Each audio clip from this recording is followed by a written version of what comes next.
welcome back. This is Teresa from the White Cat channel. Hope you don't get sick of hearing from me.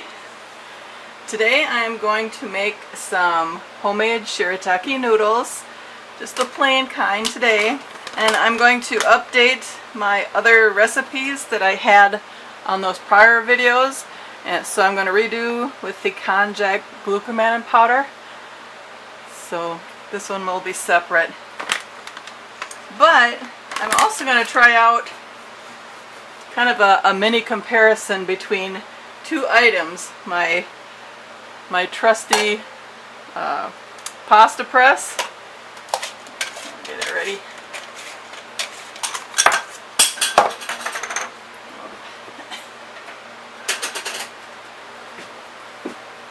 You didn't hear that, did you? Wipe it off. Okay, and then also I invested in this rice maker. I'm going to see if it actually works. You know, maybe make some noodles.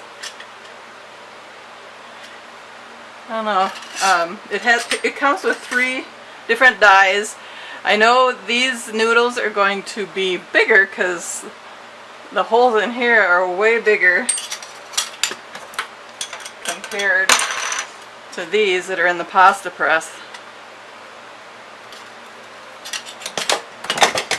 See the difference. But there's a lot more, so it should come out really fast. It's got to be used for larger noodles, so we will find out how they turn out. I'm thinking it's going to go really fast, just go, but we will find out. Okay. The recipe again is 1 cup of cold water, cool water. Just put it in your bowl. 1 tablespoon plus 2 teaspoons of the Konjac Foods Glucomannan Powder, and then 1/4 teaspoon of pickling lime. And this, if you need to know the regular term, it's called calcium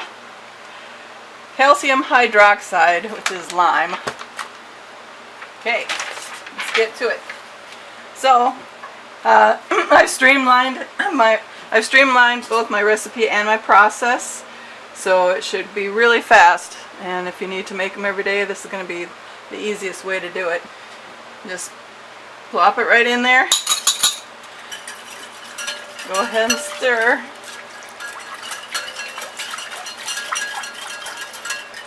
And then I'm going to be stirring until it thickens and kind of pulls away from the sides of the bowl. Until it becomes kind of a bouncy gel. I've found that between 45 and 60 seconds of doing this usually gets to the texture that I want. This is probably good. Alright. I'm going to put half in here.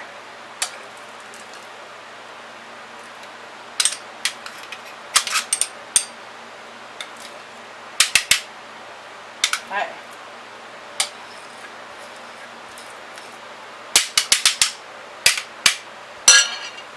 Can you see all that? Okay, here we go. Let this squish on. I'm going to go over to my boiling water. And I've never done this before, so let's see what happens together. Oh! Look at that! Alright! Those are pretty. Yeah, it looks like really nice. But short noodles, but yeah, that was fast. No cranking. at all. It was just squish. Cool. And it didn't go out to the sides very much. We do have some on the top, but actually this seems to waste less than the pasta press. Haha! I like it. Okay. Let's do up this other one before it gets too... I'm going to put this in here before it gets too hard. It might be too hard already, but I should have done this one first probably.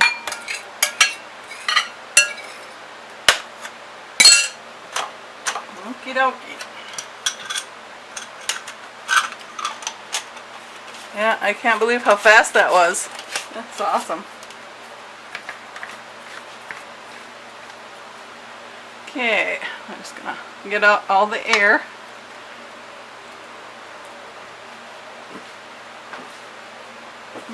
And I'm going over to the other pot. Let me bring you over a little bit.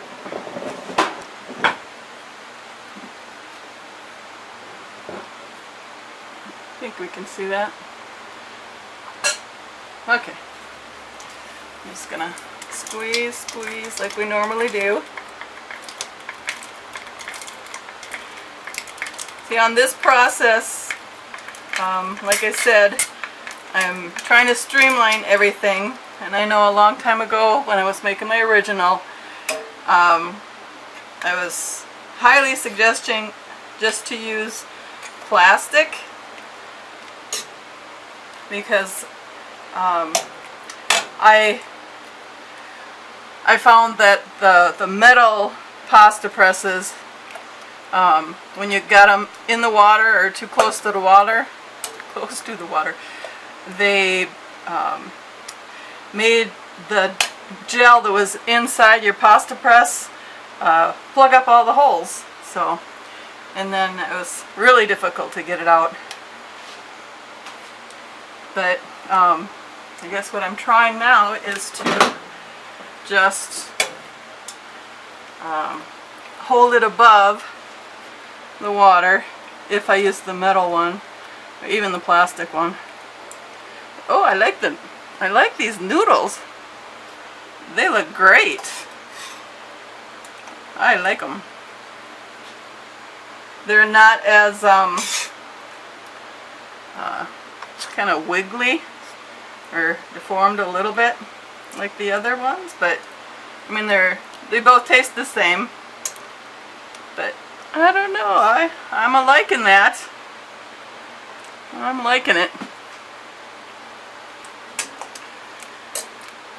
Okay, I'm going to go ahead and let these boil. I'm going to clean up like I normally do. I will insert something to show you how to clean up, but then I'll come back and we'll compare how these two look. Does that sound alright?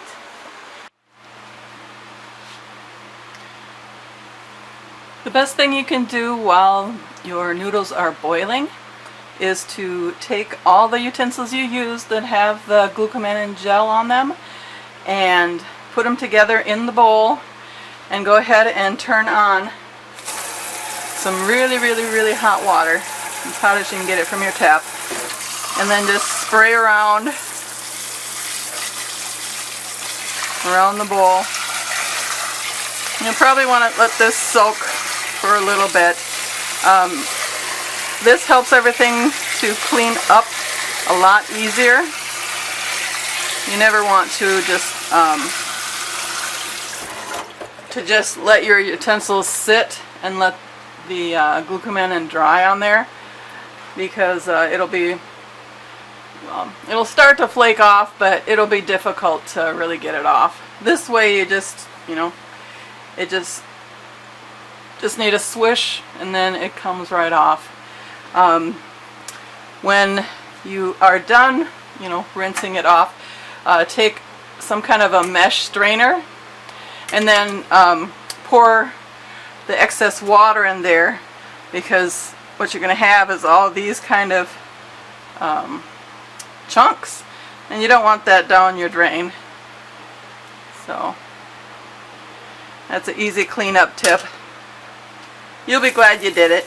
And never put these through the dishwasher either if they have that glucomannan gel on there. Otherwise it's going to be everywhere in your dishwasher and you are not going to be pleased. So okay, that's the tip. I'll be right back with what I promised earlier. Okay, bye.